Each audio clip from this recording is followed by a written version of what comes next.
Hello everyone, this is Rick. Welcome to another video of Jainism, and today we are going to discuss about the disciplinary life of Jain monks and nuns, and along with that we are also going to discuss the monastic order in the religion of Jainism, that is the Jain Sangh.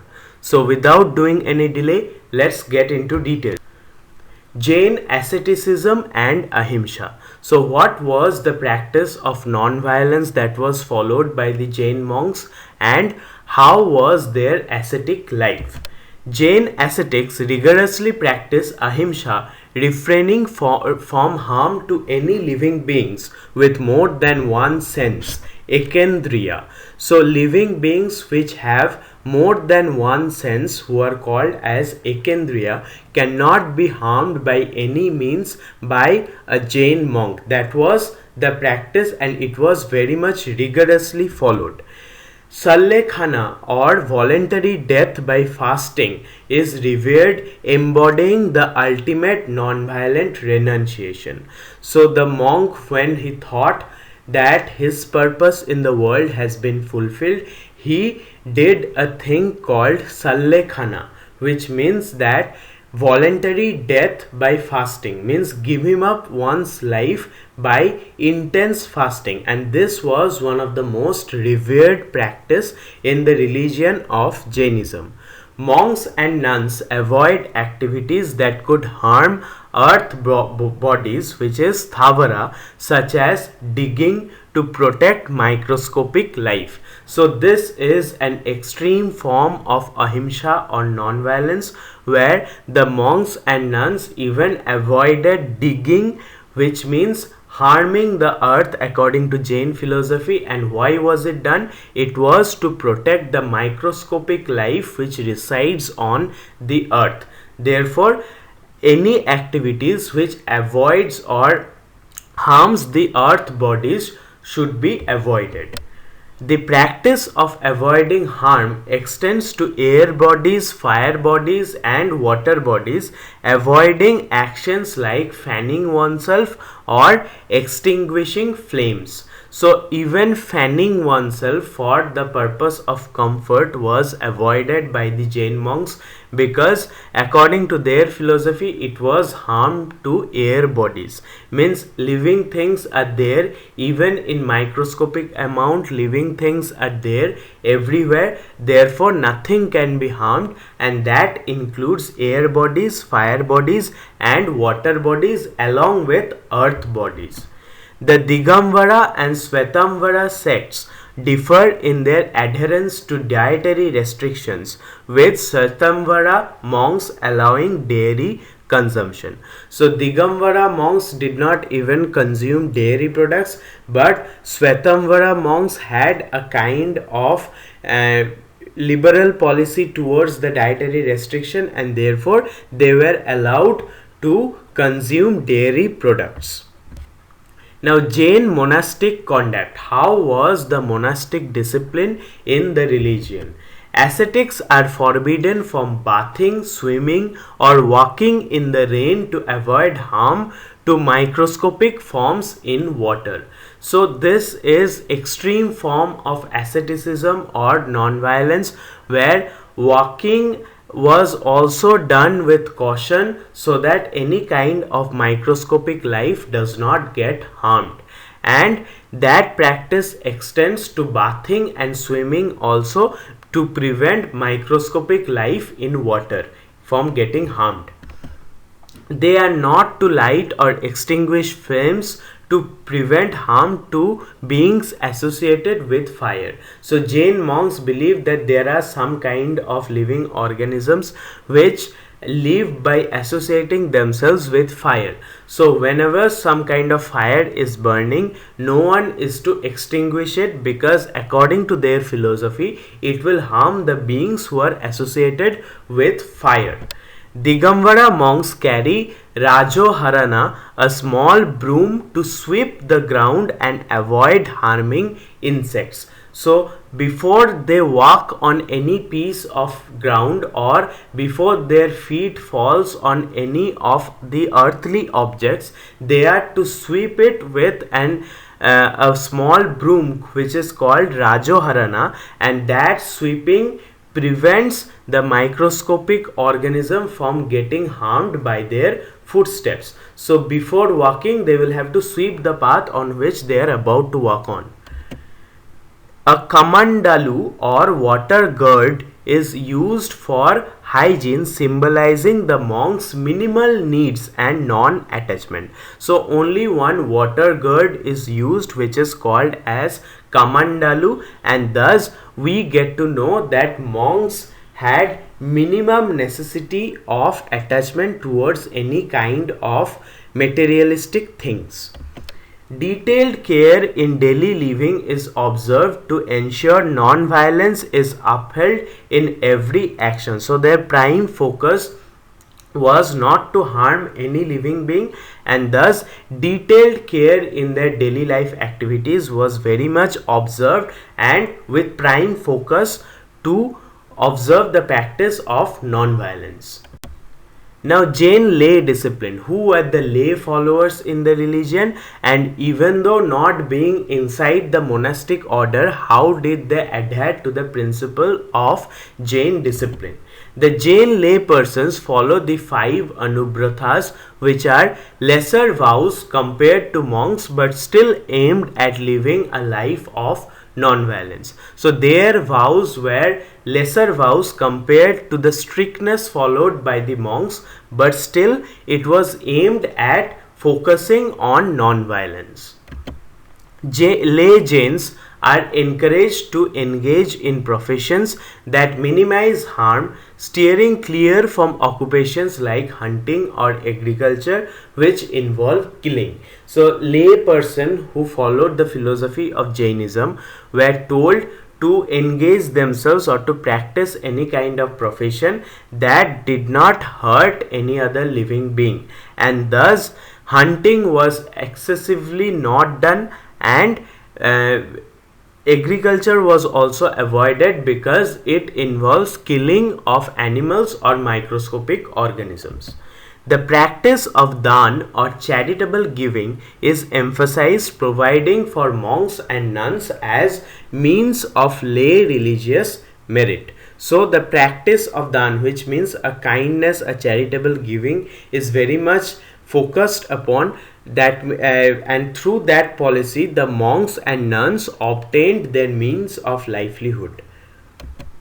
Occupations like governing, which is ashi, writing, which means mashi, and farming, which is krishi, are typically avoided due to their potential for causing harm. So these 3 activities, which are otherwise very important in any kind of civilization, were avoided by the Jain monks, and those include governing, farming, and writing, because it may cause harm to microscopic organisms.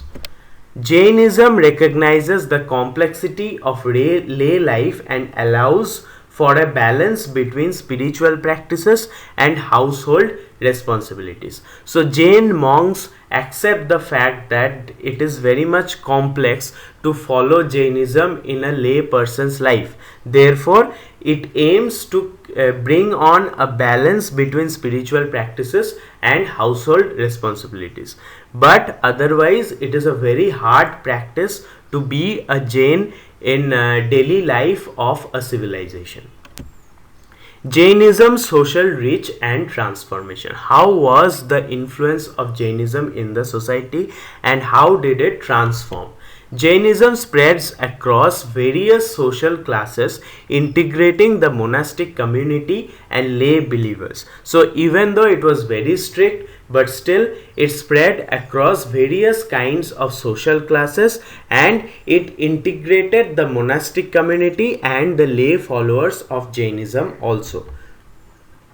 The Kshatriya Varna is historically connected with the origins of Jainism, with the first Tirthankar Rishabhnath being a king before attaining liberation. So the first Tirthankar among the 24 Tirthankars, the first was Rishabhnath, who was a Kshatriya king, and thus from the beginning only the influence of Jain philosophy had a widespread reach. And because of being Rishabhnath being a Kshatriya, the Kshatriya Varna is historically connected with the origins of Jainism, which is in a one sense very much tragic, because the duty of Kshatriya is to resort to violence to protect their dharma, whereas the duty of any Jain is to not resort to violence by any means. Therefore, these two, even though they are contradictory, Kshatriya Varna is historically connected with the origins of Jainism. The Jain Sangha was open to all Varnas, with the Uttaradhyayana Sutra narrating stories of inclusion and social mobility. So even though Kshatriya Varna is historically attached to Jainism, but it was open, the Jain Sangh was open to all kinds of Varnas, with the Uttaradhyayana Sutra, where it is narrated that there are different kinds of stories of inclusion and social mobility in the monastic order. Monasticism provided an avenue for individuals, regardless of social background, to pursue a spiritual life. So this was a place which provided a guidance to individual, whoever he or she may be, whatever background he or she may come from, had a path in spiritual life. Jain doctrine presented a shift from birth-based caste hierarchy to a spiritual community open to all seeking enlightenment. And how was the role of women in Jainism? This is very much significant, because women by the later Vedic time had a subsidiary role in the society. Jain texts from the medieval period, such as Kalpa Sutra, indicate a significant number of women in the Jain monastic community. So the Kalpa Sutra, which is one of the sources of Jain philosophy today, indicate that a large number of women, or a significant number of women, was there in the Jain monastic community. Jainism saw a large female lay following, with women being considered capable of achieving spiritual goals similar to men. So there in Jainism, in the monastic order of Jainism, there were large number of female lay followers, and the philosophy believed that women were as much as capable as the men to achieve the spiritual goals. The presence of nun and lay women was substantial, indicating an inclusive approach to spiritual practice. So we get the presence of nuns and lay women in the philosophy of Jainism as followers of Jain philosophy. Thus, we get an indication of an inclusive approach to spiritual practice.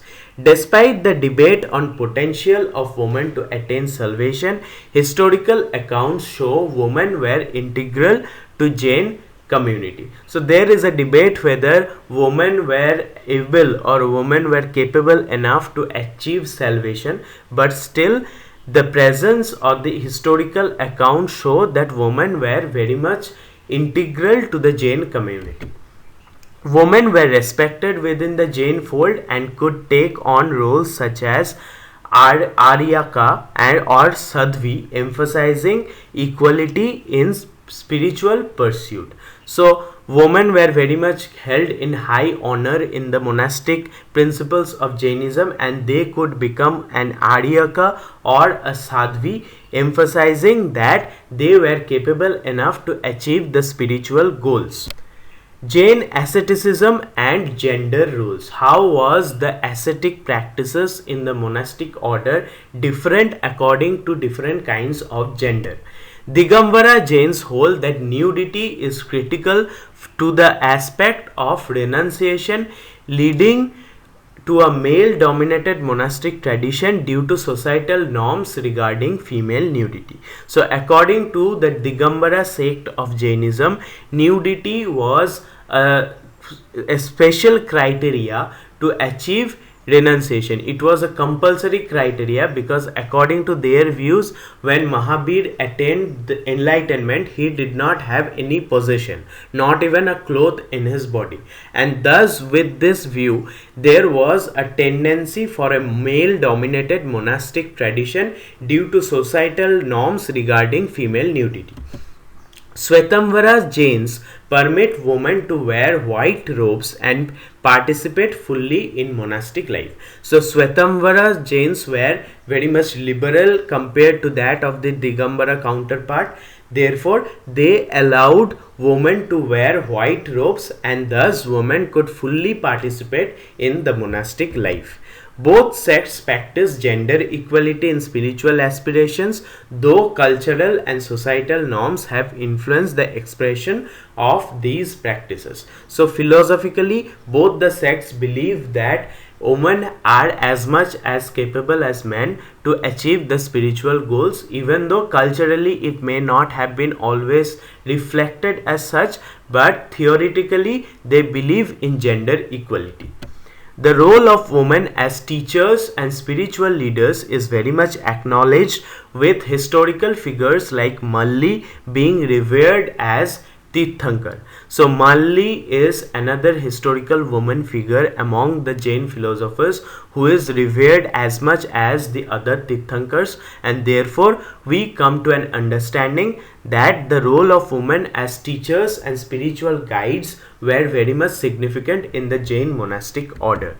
Debates on spiritual capacity of women have been a part of Jain disclosure, reflecting the evolving attitude towards gender in religious practice. So there are debates regarding the spiritual capacity of women, but the historical accounts no way suggest that women were totally ignored from the monastic order, but it suggests that women were very much significant in the Jain monastic order, even though it may not have been reflected culturally, but theoretically the spiritual capacity of women were as much as the men.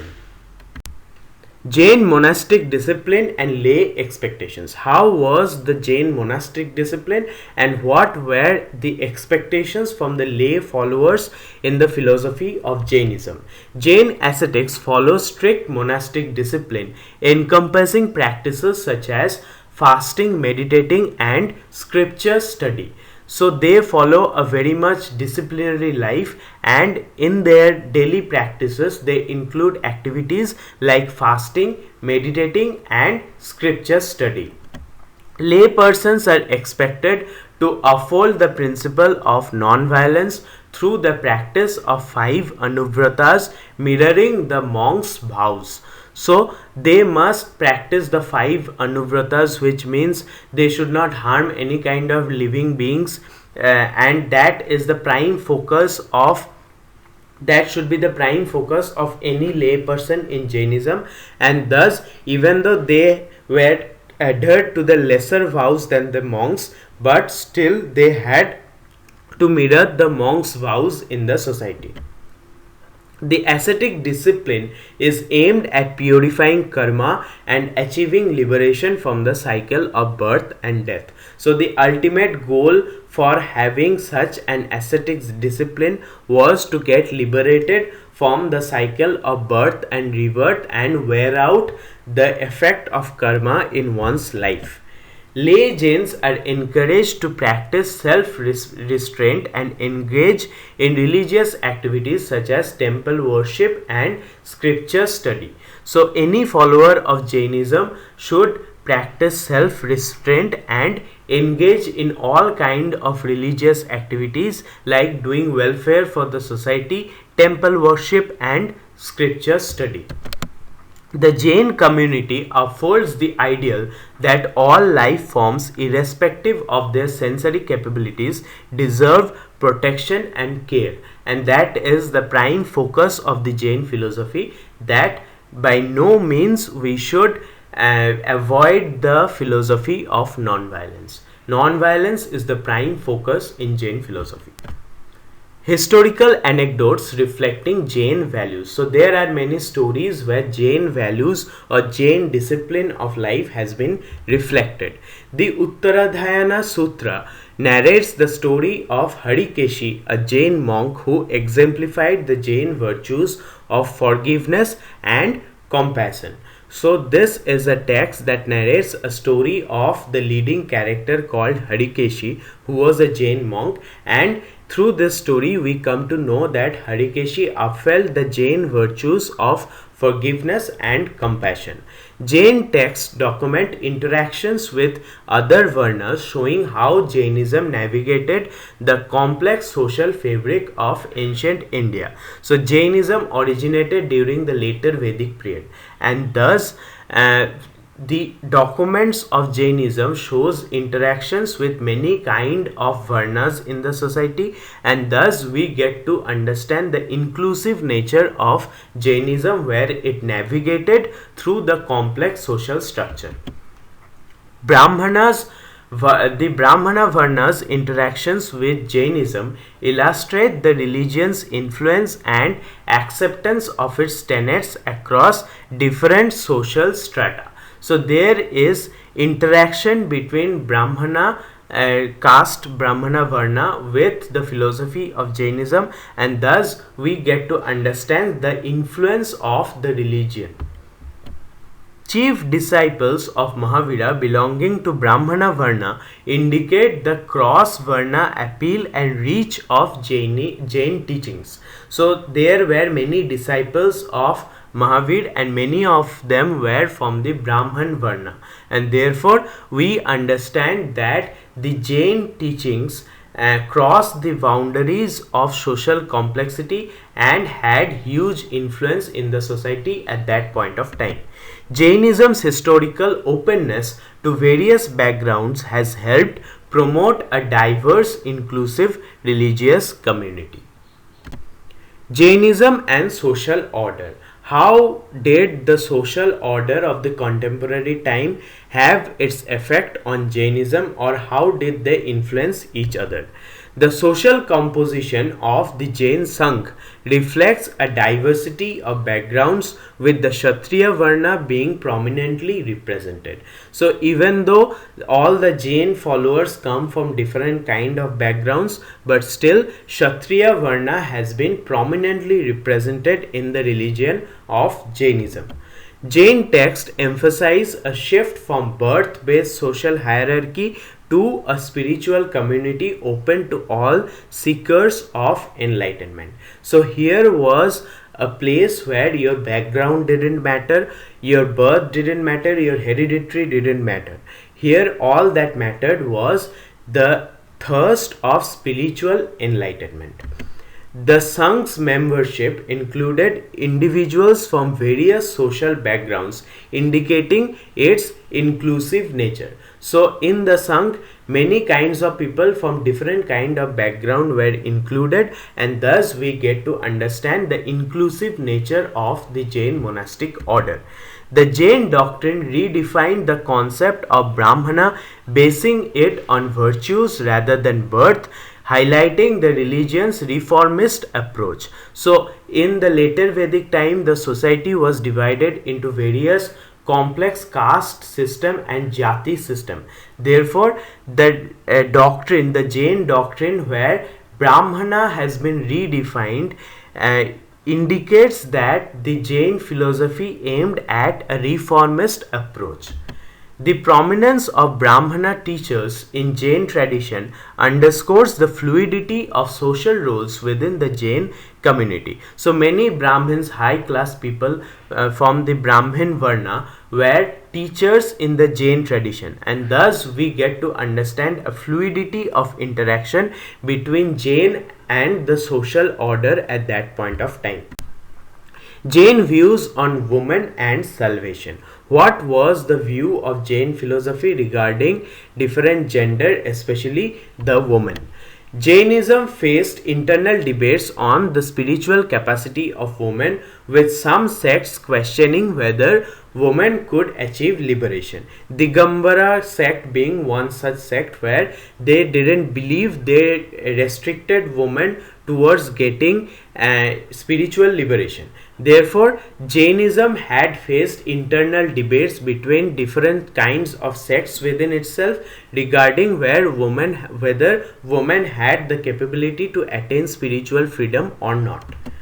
Texts like Akaranga Sutra argue that woman must be reborn as man before attaining salvation, reflecting certain gender biases. So, according to Akaranga Sutra, a woman cannot achieve spiritual goal as by being a woman. At first, in the next birth, she must be born as a man in order to attain salvation. Therefore, we get an understanding of gender biases in the early form of Jainism. However, the presence of women Tirthankars like Malli in the Jain history challenges this notion, showing a complex perspective on gender within Jain doctrine. So, Malli was a spiritual woman who attained salvation and gained the position of a Tirthankar. Therefore, the notion of being gender biased has been challenged, showing a complex perspective on gender within the Jain monastic order.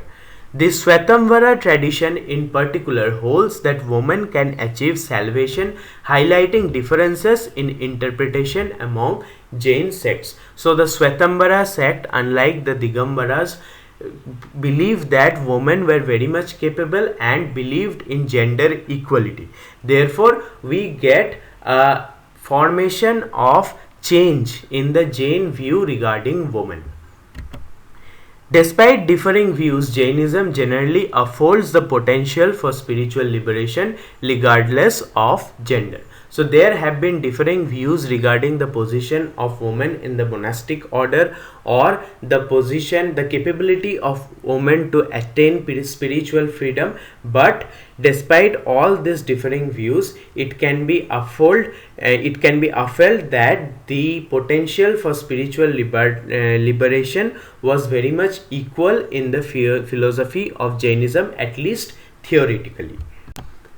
Jain Asceticism and gender equality. The Digambaras traditionally view nudity as essential for liberation, which has led to exclusion of women from the possibility of achieving salvation in this life. So, according to the Digambaras, nudity is the special criteria to achieve liberation, and thus women have been totally excluded from the sect of Digambars, and therefore women have no possibility to achieve salvation in this life according to Digambar tradition. The Swetamvar sect disputes this view, arguing that clothing does not prevent spiritual liberation and hence allows women to wear white robes and be ordained. So according to the Swetamvar sect of Jainism, women are permitted to wear white robes and they are placed in equal rank on the view of attaining spiritual liberation.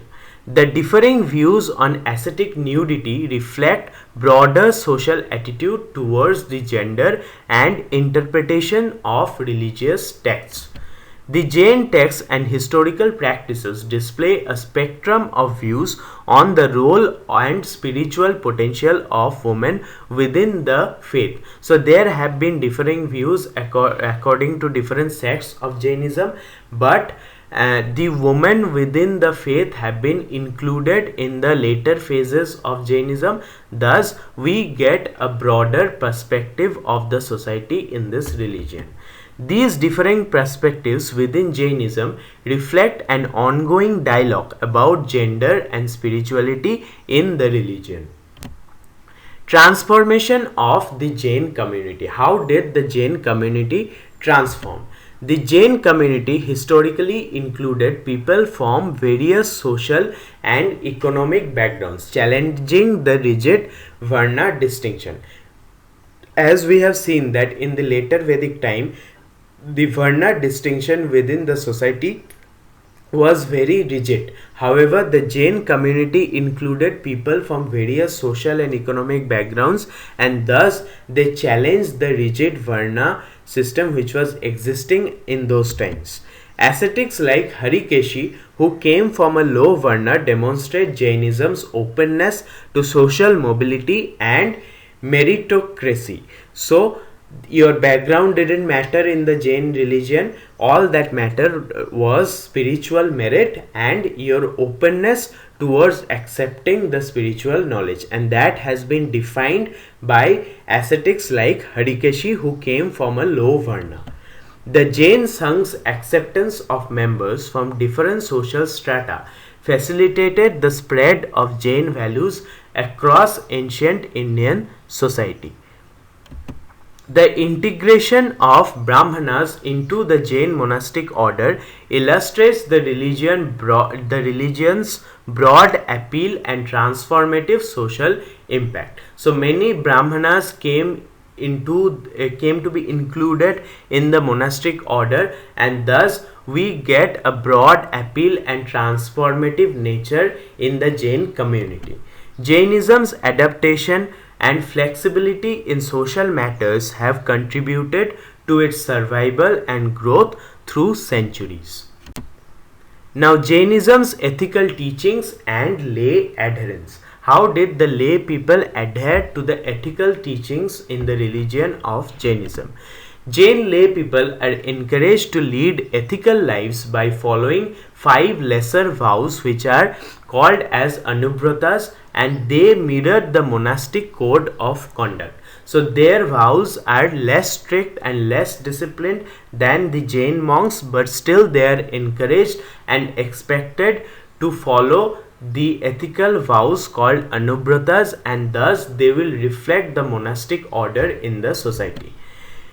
Trade and other occupations involving minimal harm to living beings are preferred for lay Jains, reflecting the practical application of non-violence. So the Jain lay people were to do any kind of work which did not harm any kind of living organism, and thus they could uphold the practice of non-violence in their daily life.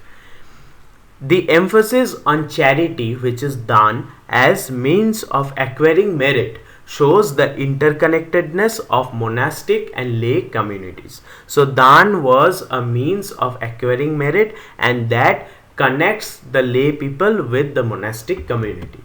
The highest form of lay worship involves fasting and meditation, reflecting the influence of monastic practices on lay devotion.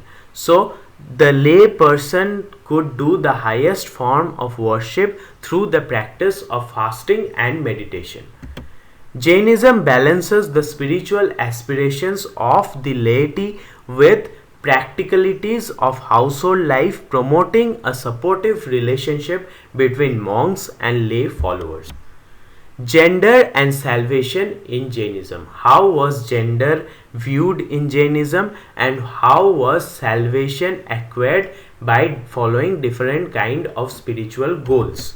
The debate over women's ability to attain salvation without rebirth as men indicates a complex negotiation of gender roles within Jain spirituality. So there is a negotiation of gender role seen within the Jain spirituality, where the Digambar sect believe that woman needs to be as men in their next birth in order to attain salvation, and the Swetamvar sect say that women have equal possibility to attain the spiritual goals. Stories of revered female spiritual figures in Jain scriptures highlight the recognition of women's spiritual capacities. So there have been women Tirthankars also, and thus we come to understand that Jain scriptures highlight the recognition of women and their spiritual capacities. The role of women in spreading Jain teachings both as monastics and lay followers is very much significant and indicative of their importance in the religion. The discussion of gender and spirituality in Jain texts reflect a religion in dialogue with cultural norms and evolving social values. Jainism's inclusive principles are manifested in its recognition of the spiritual equality of all individuals despite ongoing debates about gender and salvation. Conclusions on Jain practices and beliefs. Here we will go through an overview of the entire presentation. The survival of Jainism over centuries is attributed to its flexibility and adaptability in practices and doctrines. Asceticism and adherence to non-violence remain central to Jain life both for monks and lay people. The social composition of Jain community showcases a historical shift from rigid social structures to a more merit-based spiritual community. Jainism's approach to gender roles and salvation has been dynamic, with different sects offering varying interpretations. The ethical teachings of Jainism continue to influence its followers, emphasizing a life of non-violence, self-restraint, and compassion for all living beings. So that was all about Jain discipline and the monastic order in the theory or the philosophy of Jainism. We have come to know the position of women in the religion and also the social interactions and influence it had at that point of time. We have also known why is the Jain philosophy important to understand its survival even today. Therefore, please support me so that I can bring brighter contents in future. Thank you so much for your love and support.